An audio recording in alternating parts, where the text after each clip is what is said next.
Queensbury in the West Riding of Yorkshire. The town is dominated by the mills of John Foster and Son, known since their foundation as the Dyke Mills.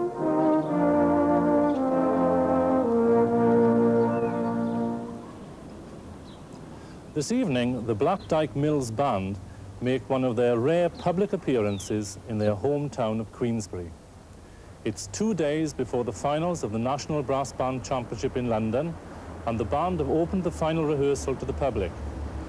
The rehearsal is taking place here in the Victoria Hall in Queensbury, which, as you'll have gathered by all the scaffolding, is currently undergoing some fairly major restoration. The hall was built in 1887 by the Foster family.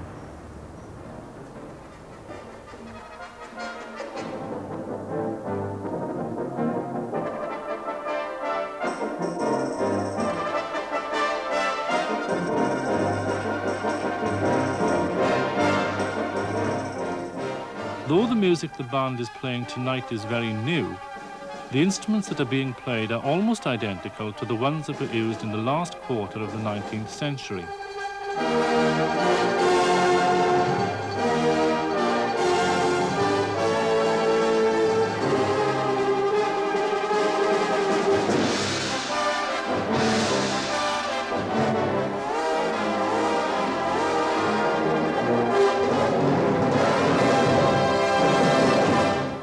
Since 1855, the band have rehearsed in this building, originally part of the private property of John Foster. Up to 20 years ago, it was unusual for the bandsmen not to work at Foster's, yet even though none of the present band are employed at the mills, the company continues to sponsor them as they have done since the 1850s. The development of brass bands in the 19th century was rapid. By the 1890s, there were hundreds of bands throughout the United Kingdom. 40 or 50 years earlier, there were very few brass bands, or at least bands that were made up exclusively of brass instruments. There are many factors that contributed to this very sudden growth of brass bands, but one of the most critical concerned a mechanical invention which was applied to musical instruments. The principle by which all brass instruments operate is very simple, and I can demonstrate it on this early 20th century trombone. It's very similar to the sorts of instruments that were used in the 19th century. This is the mouthpiece, the smallest part of any brass instrument. When I blow it, my lips vibrate. Not a very pleasant note in that particular form, but when I put it into the instrument, it becomes more clearly a musical sound. And by adjusting the pressure of my lips when I'm blowing, I can get a series of notes.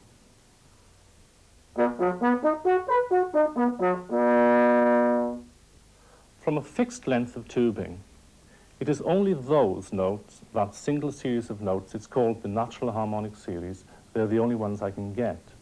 But the trombone has an unique feature, and that is the slide. It was invented in the 15th century.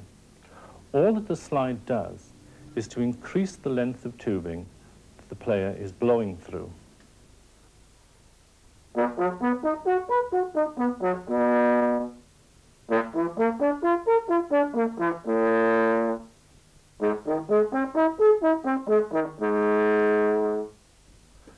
Now, until the 19th century, all other brass instruments, trumpets and horns and so on, were restricted to one single length of tubing, and therefore they were restricted to a single series of notes.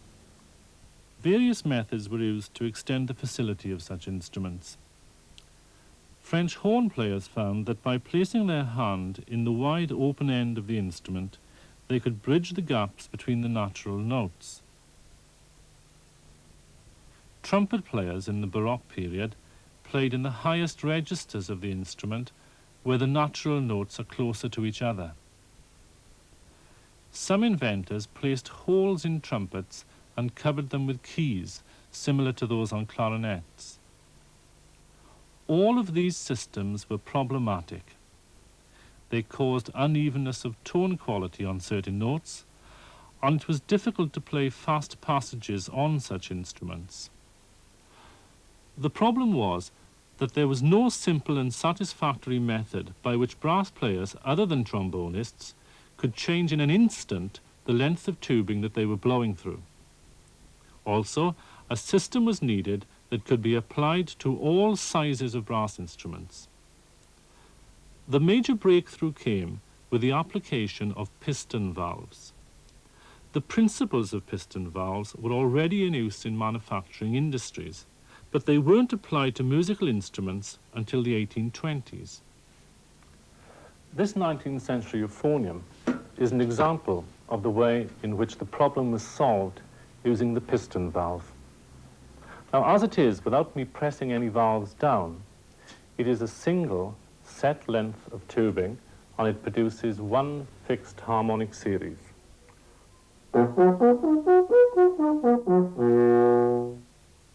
But when I press a valve down, the air, instead of going straight through the valves, gets diverted through an extra length of tubing. So with this valve down, it gets diverted through this extra length of tubing.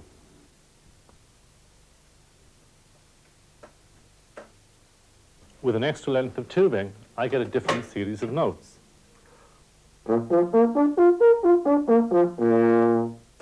If I press the first valve, I get this longer length of tubing and a different series of notes.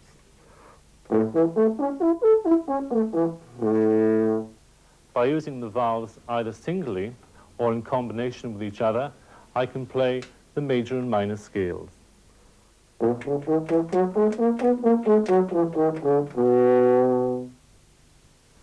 But it isn't quite as simple as that.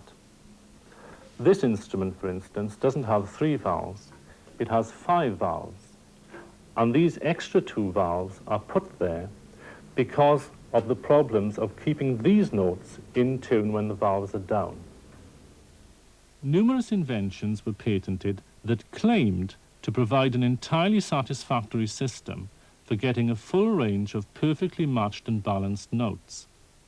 In the 1850s and 1860s, there were upwards of 40 patents registered in England alone. Although some designs seem a little extravagant now, the outcome of such efforts was a system of instrument design that could be applied to brass instruments of all sizes and all ranges. Cornets, or cornopians as they were originally called, and a set of what were then called sax horns, designed by Adolf Sax, inventor of the saxophone. Today, these instruments are called tenor horns,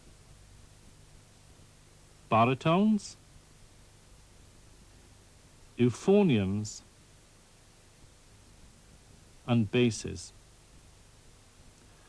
The instruments were comfortable to play and could be operated with the 3 most dexterous fingers of the right hand. They made it possible for all parts, high and low, to be played with equal agility. Modern manufacturing methods were used to mass-produce the instruments, and the manufacturers proudly displayed their inventions and designs at the great expositions. Exhibition awards were engraved on the instruments themselves. Brass instruments were widely promoted and sold. In the latter part of the century, in the town of Bradford alone, there were 40 shops selling musical instruments. It was against this background of the invention, mass production and promotion of brass instruments that the Black Dyke Mills Band was formed. There had been a band of sorts in Queen's Head since 1816. The French horn player was one John Foster, who was just embarking on his spectacular commercial career. By any standard, Foster was a remarkable entrepreneur. The son of a yeoman farmer, he inherited several coal mines. Around 1819, he founded his textile business employing local hand-loom weavers. In 1835, he began construction of a mill to house power-driven looms. The bricks used to build the mill were supplied from Foster's kilns fired by Foster's coal. As the market for high-quality textiles increased, so did the Foster enterprise. By the 1870s, the mills had expanded dramatically in size and sophistication.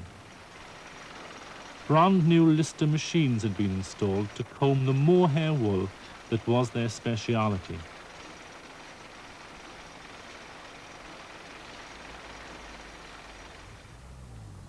Back-to-back housing for the workpeople to live in mushroomed in direct proportion to the expansion of the mill.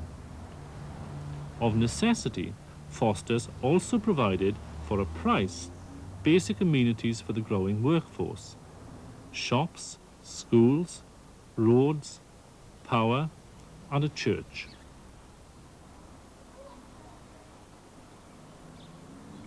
Early in the century, the village of Queenshead was just a stopping-off point for travellers across the West Riding. By the mid-century, Foster had created the small and thriving town of Queensbury, soon to be adorned with the tokens of middle-class taste. Within a couple of years of the death of Prince Albert, Foster had erected his own Albert Memorial here, right in the middle of Queensbury.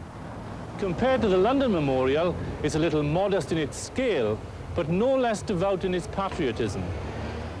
But this wasn't just a patriotic act. It had a functional purpose as well.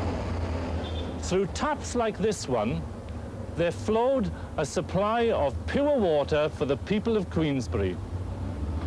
But nevertheless, it was a grand gesture, and one which was evidently intended to add a little purity to the cultural tastes of the people as well. In a newspaper report of the inauguration, William Foster was quoted as saying, "We were desirous that as a work of art, the monument should be of such architectural character as to elevate the taste of the inhabitants, show to generations yet unborn what was the state of art at the present time, and become a permanent ornament to this improving village, as well as a lasting memorial of the appreciation in which good men are held amongst us." It's difficult to know how much of an impact this had on the mill workers as they passed it on their way to work. On their way home, after a hard and long day at the mill, they were probably more impressed by the prospect of a drink of water than the aesthetics of the statue. Anyway, from 1855, the cultural interests of the people were more centred on the local band.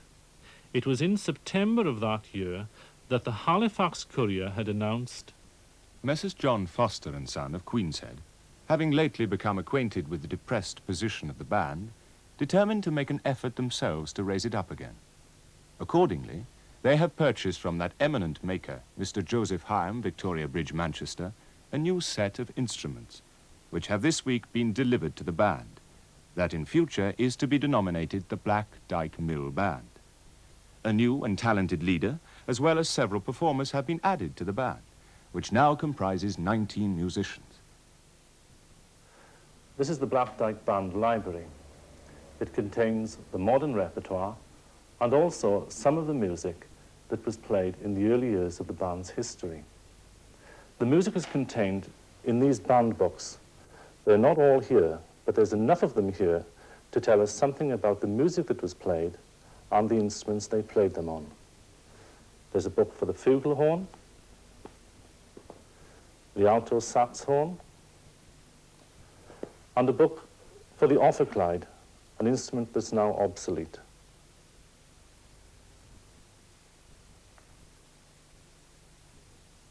The earliest parts in the books are arrangements of fairly simple popular pieces.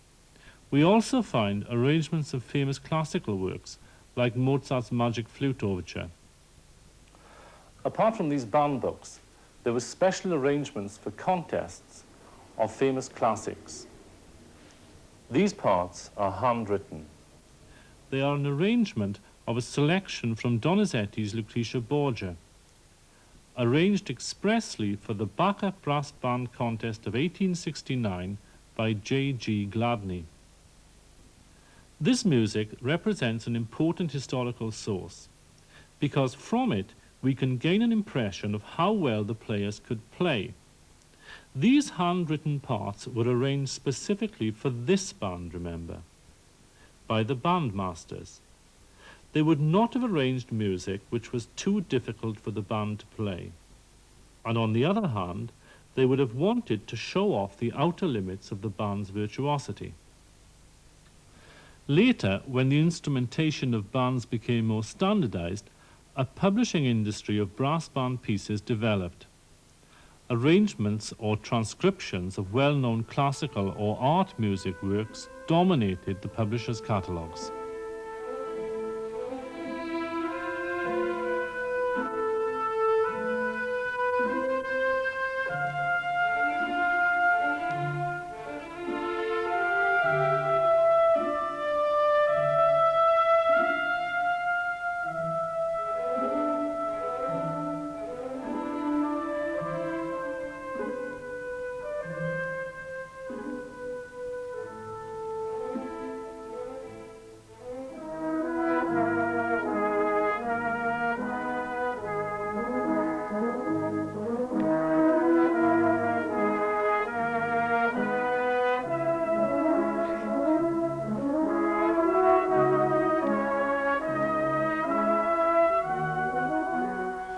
Transcriptions like this one, it's part of the overture to Verdi's opera La Forza del Destino, were the staple diet of bands like the Black Dyke at the brass band contests.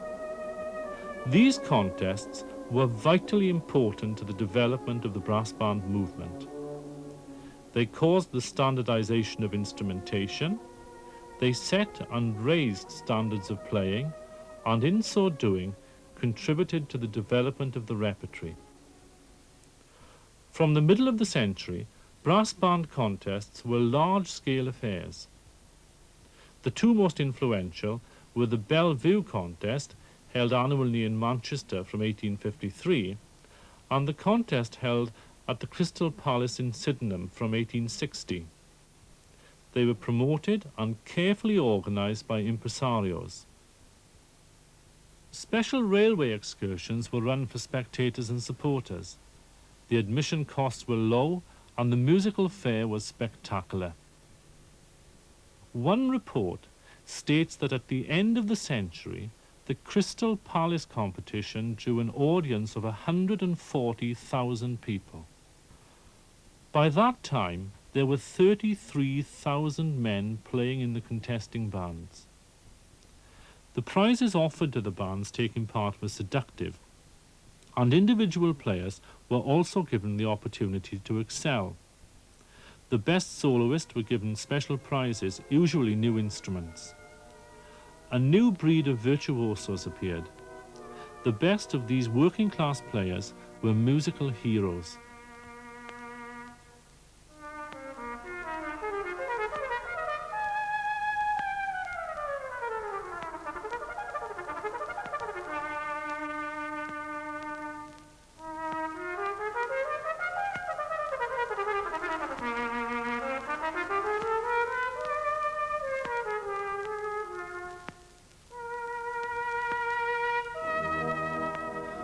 Several of the Black Dyke players acquired national reputations.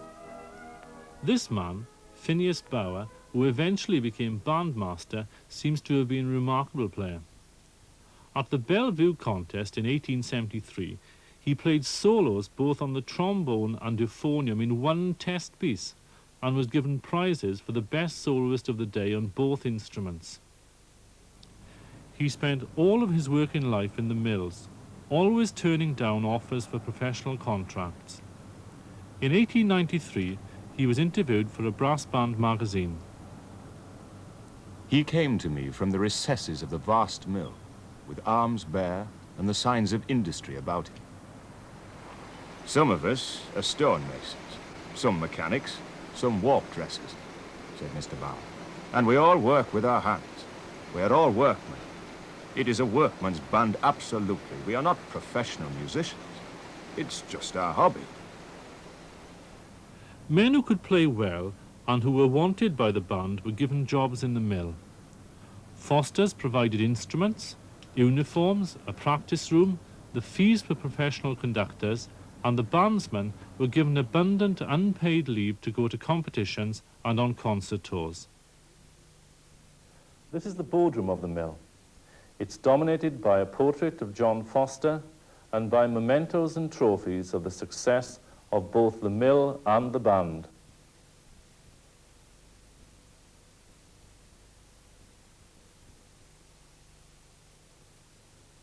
What's interesting is that these tokens of success have a similarity about them.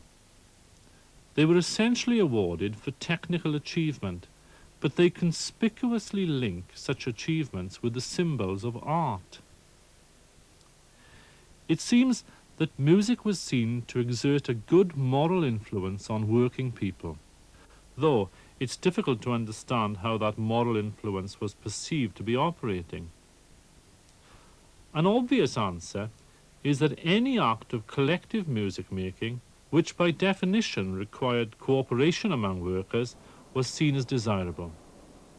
Also, people like the Fosters were actively involved in the promotion of a particular idea of culture, their own idea of culture, among the workers.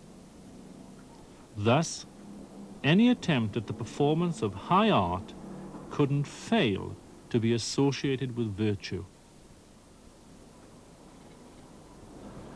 The Black Dyke Mills Band are in some senses quite exceptional because they have the longest unbroken history of excellence of any band. But their story in the 19th century is not untypical. Things like the invention of the valve, the use of manufacturing processes in mass production of musical instruments, the coming together of people in industrial communities, the growth of the great contests, and the patronage of people like John Foster explain the development of brass bands. But there's another question that ought to be asked. What was it that attracted industrialists like John Foster to support brass bands to the extent that they did? I believe it's something to do with the charismatic quality of brass bands. Tens of thousands of ordinary working people would turn up to the great open-air brass band contests and hear bands like the Black Dyke playing Mozart and Verdi and Donizetti. And the people who were playing this music so brilliantly were people who would normally be working alongside them in the mill or the factory or the coal mine. From an early date, bands were dedicated to the pursuit of excellence, and the best of them achieved excellence not just in their own terms, but in anybody's terms, in people like Foster's terms, because they were playing art music, music which had previously been the domain of the middle and upper classes. That's why bands are so important. For the first time, there was a mass invasion of instrumental art music by ordinary working people.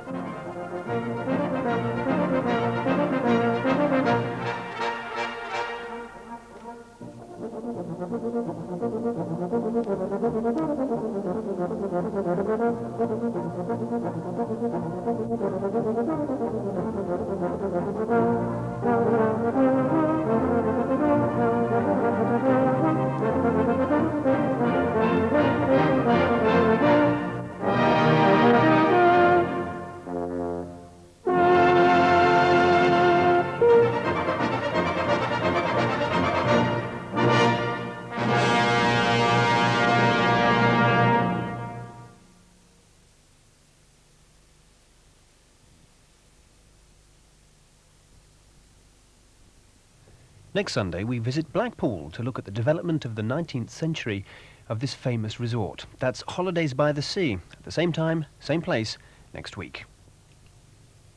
Back to this Sunday morning, and in 25 minutes, the Maths Foundation course will be dealing with modelling stock control.